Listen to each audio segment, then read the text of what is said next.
No, yeah, thank you for coming today. Got the invite via LinkedIn for those who know. Hello, for those who are new, hello again.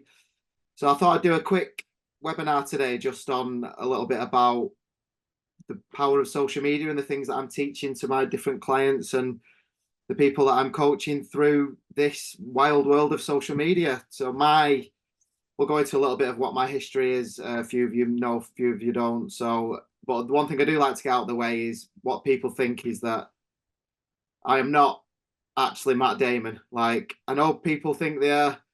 They might think they've seen me in Hollywood, but I'm not as successful as him. I've actually got a jacket on today because I'm a bit cool, but I actually have the same tattoo, which is all a little bit weird. So I do think in another universe we may well be related, but I don't have his Hollywood money yet. So what you will learn today. So there's a few things about social media. It's getting to know who your audience is, who your end person is, posting with consistency, getting that timing right to post at the correct time of the day, when and where. And don't be afraid to kind of research what your competitors are doing as well with social media. No one's always expecting you to, you don't have to reinvent the wheel with everything that you do. You can have a see what's out there. Just make sure you start doing it a lot better. And the video is king. There's a few good stats to go through in a minute that the power of video compared to like your text based stuff, and also subtitling is something that's so powerful that again a lot of people don't do. I have a visual representation of how that works later on the line. I just hope it kind of comes through on Zoom. So who's this for? So entrepreneurs like myself, or if you're a solopreneur, you're working with different people, you're running your own business, you're thinking of running your own business, or in general. And then there's coaches as well. So there'll be plenty of people out there who are coaching people various different ways of business, lifestyle coaching, various things like that. And just business owners who want basically more eyes on your social media. The reason businesses and people post on their social media is they want people to see it. And some of us on a personal level do it just for fun to update friends and family. But when you're using it in a business capacity, you want people to see what your product is, what your offering is, and what your service is. So that's essentially what it's all for. So my social media stats, I always like to say, it's a bit of my X Factor page. So I own the social media agency Comey Group, which originally started as It's Gone Viral there, as you can see in that picture when I must have, it's only about 8 or 9 years ago, but I feel like I look about 12 on it, but that's back when I had a hair before the pandemic, where it all fell out. So that's the original old It's Gone Viral page, and that's a page now that's on Facebook that sits on 11 million followers to this day, and it's on 5 million on TikTok, 3 million on Instagram. So it was quite the beast we created. And where that was born from was back in 2013, I started playing with Twitter accounts in the sport world. I started to build them, sell them, monetize them, and one thing led to another. And I co-founded what became Comey Group with two other people, where we combined our assets and made pages like It's Gone Viral. So in that time there, altogether, the network had 30 million followers. That was split across. It's Gone Viral was like your generic based stuff. Your Go Fetch was a dog page. Ultimate was a lifestyle page. We acquired pages like Happiest, which was feel good content. We acquired a page called The Tradesman, Get Lost, and we just built this mega network that we was monetizing. So we had video editors on there, we had researchers on there, we had over 88 members of staff at my point of exit. And within that, we always had the traditional agency model as well as video licensing, which is a whole different topic from this. So and then from that, when I actually ran the stats through and I left, that was 18 billion views we got across the network. So when I sit back and reflect a few years later, I think I'd like to, I think a few how to get views. And then again, founder of It's Gone Viral. And at one point, it was actually competing with your likes of your Lad Bibles, your Unilads, your BBC. It was on what Meta had a tool called CrowdTangle, and it used to your size, to your engagement, it used to give you a score. And at times we were in the top 10 list of most engaged pages. So yeah, that's me as well on part of the business. To the side of the business, should I say, I'm married, I have two children, Lexi and Mia. I'm from Oldham, which is just outside of Manchester. Big Oldham Athletic fan for my sins. Those not into football, and not a very good football team. And then So yeah, so since exiting the business in 2022, I'm doing a lot of social media coaching, consultancy, teaching clients how best to get their social media strategy down from creation to research. So I thought I'd put together a little few tips here to potentially show you. So this is my 6 key tips from social media. So we'll kind of go into it now. So the first real key one is knowing your audience. So with things like this, there's 5.7 billion social media users worldwide. So no one is ever going to be hitting 5 billion of those people. So it's knowing which part of that audience are the ones that you want to target. And when you see that number down, it seems quite overwhelming to think you just want a little chunk of that. But there's ways and means of really niching that down. And then you can start looking at your platform, what your audience uses. So, for example, Facebook's highest user base are 25 to 34-year-olds. So if what your product you're offering is within that, Facebook could be a path. And then there's like TikTok and Instagram users, the higher user base is like 18 to 24. So if you've got a bit of a younger offering or a product that's for the younger person, you think, well, maybe Instagram and TikTok are the ones that I like to hit. And then like YouTube's biggest users with interesting stat are males between 25 and 34. And like my father's older than that, but I know my father sits and watches YouTube all day long. Whenever I get there, he's watching a fishing blog, he's watching someone ride the motorbike or the motorbikes across Indonesia. So quite your older user base are now into YouTube. So if you're targeting that, then it might be time to kind of consider making YouTube videos. And so just going back to this, knowing your audiences, what a lot of people get overwhelmed with is saying, well, I can't post on 5 or 6 platforms. I simply don't have the time. And I say back to that, well, yeah, that's okay. Don't then. At the end, going to this, knowing your audience, find what your user base is using the most and just tackle that that's where your easy, quick wins are. Then you're not spreading yourself too thin. You can concentrate basically on the apps or the 1 or 2 that you are getting the engagement from and where your users sit. And linking into this, timing's key. And with this, again, this is about knowing your audience. So if you were selling a product that's aimed at, I don't know, school kids, you'd make sure you're posting things late afternoon, after school, evening, and at weekends. If you've got a sport product, you might want to aim it around going out during sports. So at weekends, when football's on a Tuesday night, you might think, well, I'll put the post out in between, because what a lot of my early growth was on Twitter was in the sport network side. So I did all my work in evenings and weekends. It was kind of prepping it during the day. When I work with my clients, I go through lots of different tools, how you don't have to be sat there at 7 o'clock at night posting that. And that's the time you want to switch off. So you can get stuff planned during the day. There's lots of efficient tools out there that can help you do that. And then they can post. And again, another example, if you've got a product that's targeting like stay-at-home parents, you can post that during the day because you know that's when they're likely to kind of be online and at home. And an interesting one with this, this links into the knowing your audience and the timings, is the hashtag grouping. What some people don't realize. So what this is as you can see there, if you just did a post and put hashtag social media, for example, you're going to hit 6.6 billion people. When you think about your content, that's a needle in a haystack. You're putting your content out to billions. And why people think, oh yeah, I'll get in the big network possible. It's great to be in that, but then you also group it with a smaller hashtag. So if you see there, for example, social_media has 19 million followers, your content will be shown to 19 million people then.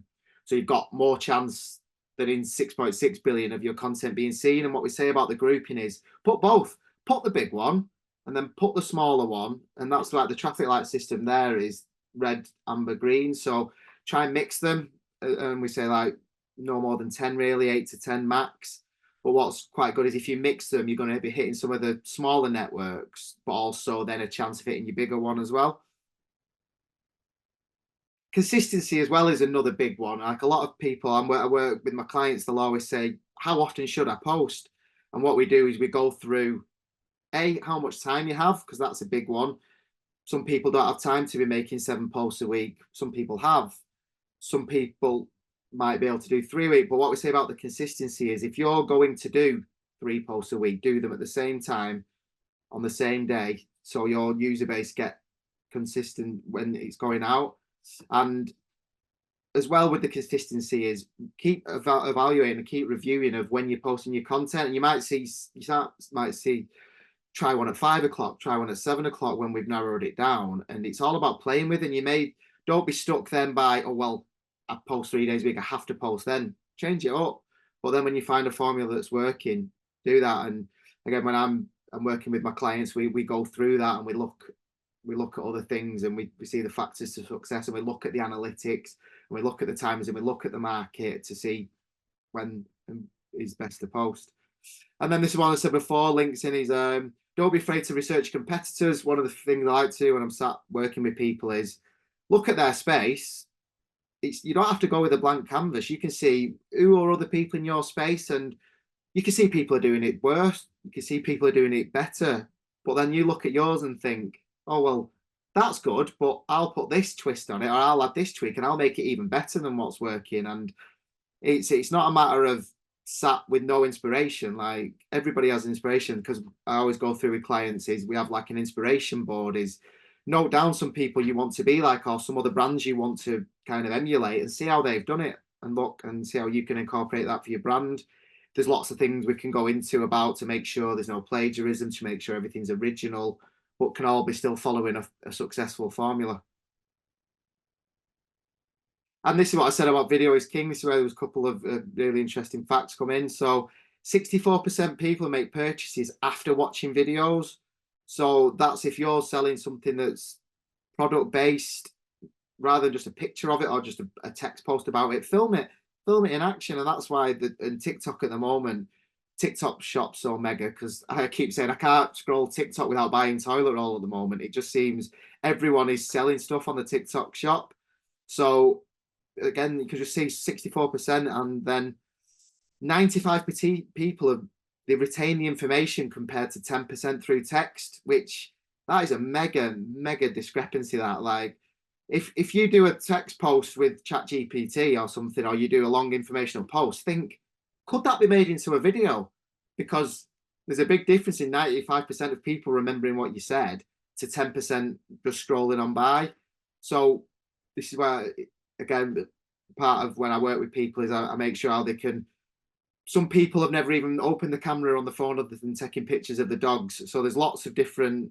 We can start from what's best to video. Like some people do like face to camera stuff, which is really effective. Or you can film your product, and I can take you through the best ways to edit, the best ways to put the nice bells and whistles on, because people still use agencies and people can edit your videos for you. But now we're in a space where with apps like CapCut and captions and things like that, it's so much easier to do your own social media now than it's ever been before. And not everyone can be paying agencies on monthly retainer fees. So sometimes it's good to give power to the person. And that's what I've been doing with various clients. And this is where I said the subtitles are the queen. So this next one is a video without subtitles on. So it's supposed to be silent. I don't think you speakers have, but I wanted you to see the difference between a video with subtitles and without, because again, another stat is 90% of people watch videos on their phone muted. And that's for various reasons. If they're on the train, the tram, and they haven't got their headphones and the browsing, they're watching it silent. Or if I do in an evening, I'm watching just rubbish and you don't want it blaring out while someone's watching television. So when a video has subtitles on, it's so much more effective. So the first video I'm going to play doesn't have subtitles.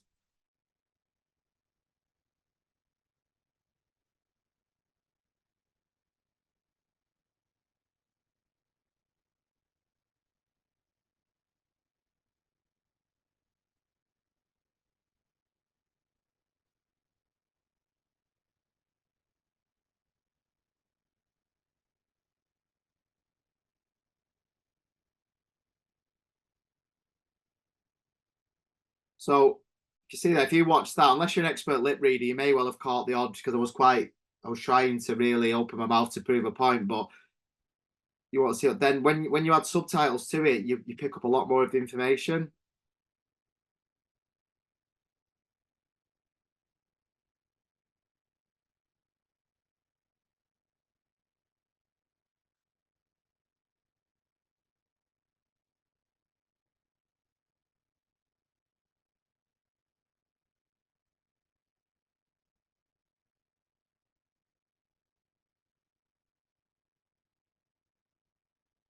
So hopefully it does come across on the webinar, and here you can see where you can actually see key things I'm saying within that.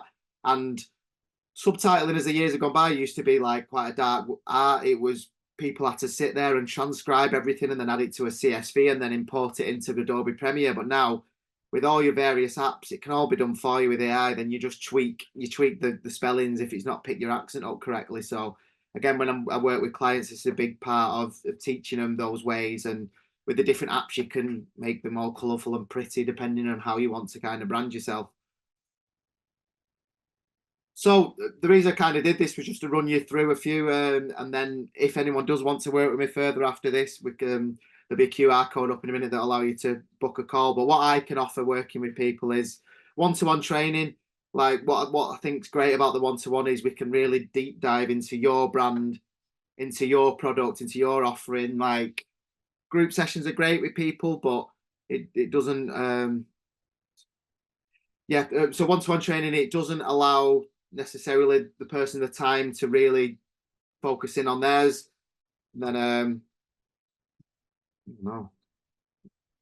Yeah, so you grow the right audience so people who you want to buy from you do, because I come out from a viral world that was all about getting views, but sometimes you don't necessarily want a video to go viral in pointless places. If you're a dentist, for example, in the UK, are you bothered about a video getting 2 million views in the Philippines, for example? They're never going to be your client. So it's quite important to really hone in on the audience that you want to target and to get because essentially what people want is they want more leads and they want more sales for what they're posting. It's good to chuck in the odd funny video every now and again that'll get generic views, but in general, people are using their social media in business to get sales. So, and then learn how to make the best content to engage people. And again, there's lots of various different methods you can go to do that, and they're the things we work and fish out. And then, as we mentioned before, learn when and how best to post your content. There's lots of tools to make your life easier. There's lots of tools to research when's best. You can spend time work out, because what we do on the one-to-one is we'll have an initial session, but then we catch up weekly or bi-monthly, or however the user wants to work, and it allows you. I do apologise if there's noise there. I'm in a garden office and the rain's thumping down in Manchester for a change. And no more agencies, and I always have this as a little, just a little bit of a laugh, because I speak to people who say, oh, I have an agency that does that. And then when you actually delve into the content they're making them, it's not relevant. It takes a long time.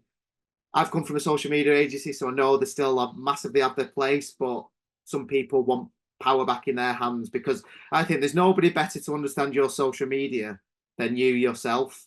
Or if you are working with an agency, there's space for me to slip in and give you advice to if things are working, best things to tell them and things like that. So if anyone wants to work with me, that's a QR code they can scan to book a free call, and then we can discuss kind of working together. If anyone wants to do that, I'll send this out as a recording afterwards if anyone wants to go through anything. And then yeah, I'm on Instagram as well if anyone wants to scan that and follow me and send me a message on there rather than book a call or whatever. So yeah, that's that's me. I won't keep everyone too long. Yeah, it's been 23 minutes on a lunchtime. So yeah, appreciate people turning up, and yeah, reach out to me on Instagram. I'm on LinkedIn. Just anything wants to chat further, then yeah, let me know. Fine. Can you put the QR code back, please, just so that people can scan it? Sorry, yeah. You're a bit quick there. All right, I felt So if anybody wants to book a call, it's completely free, and you give them advice on their social media and what wins you can see. Is that right? Yeah. And then but potential ways of us working together and what the value I can bring, uplifting your brand on social media. Right, Ryan, can I ask a couple questions if that's all right? Oh, questions allowed. Yeah. Thank you. I'll definitely call you to get more details and everything. But just in general, I guess I'm sure you know the answers, but overall, there's different products and services and everything. And would you say that it's you've got a good grasp on what exactly which social medias to use for a different product or service, because I mean, you kind of hinted on it already there, but I know that there's proven fact of, what works best on which platforms. So that's kind of part one of part two. And I think you said overall just is it just use one or two social media platforms at a time? Yeah, I say that, but you can use them all. Don't get me wrong. It's just you are running the day-to-day business, your 9 to 5, and social media is almost a secondary, but it should be more than your secondary. But then, if you've only got yourself an hour a week, for example, focus on your one or two platforms. You don't have to stress yourself out getting in a loop thinking I've not posted on LinkedIn, on Twitter, on this, on that. Just go through the best platforms where you've got your best engaged following, or where your product best sits. Because as I mentioned before, there's a lot of people now working on TikTok where they're actually selling a physical product. So using the shop on TikTok they're going to sell more on there than they are updating a Facebook page. So kind of concentrate on that. And if you're more really, really hammering B2B, then LinkedIn's going to be a really big platform for yourself, I got a follow-up question. Sorry. Yeah. Are there any examples you can give of some real big wins you've had working with people so far? Yeah. So I had one only last week, actually. I worked with a guy called John. He's an architect. He works in architectural planning. And when we first got together, he said, Ryan, I work in the most boring industry on the planet.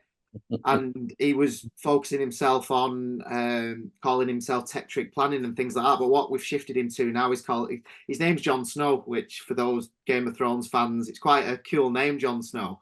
So he's running with Jon Snow Planner and becoming more himself.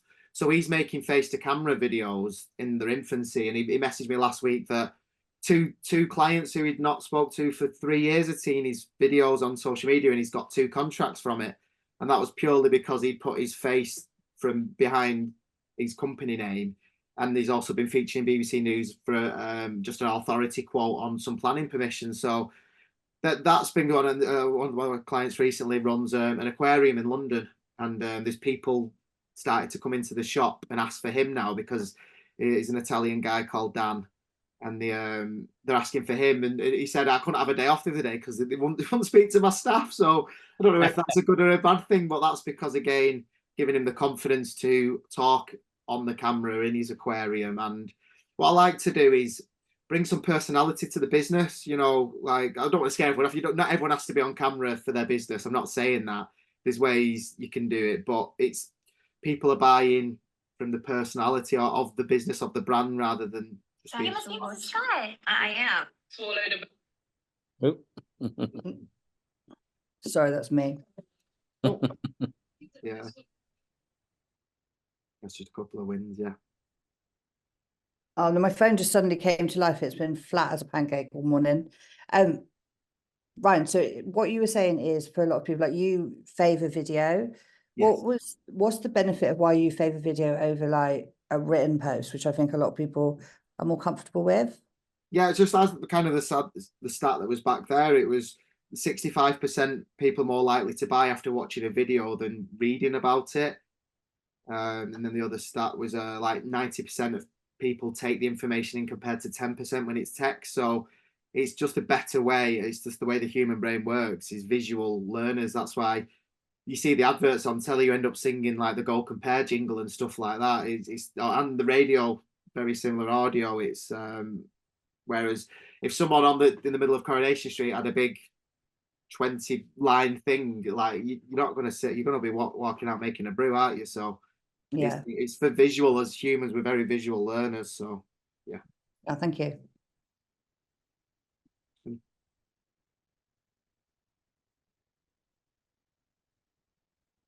Just look through the chat. There is only a few guys. Yeah. Well, yeah. Any other kind of questions?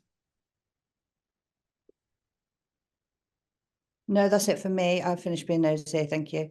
Apologies for the interruption. Thanks for your time, Ron. Yeah, no problem. Hope to speak to some of you soon.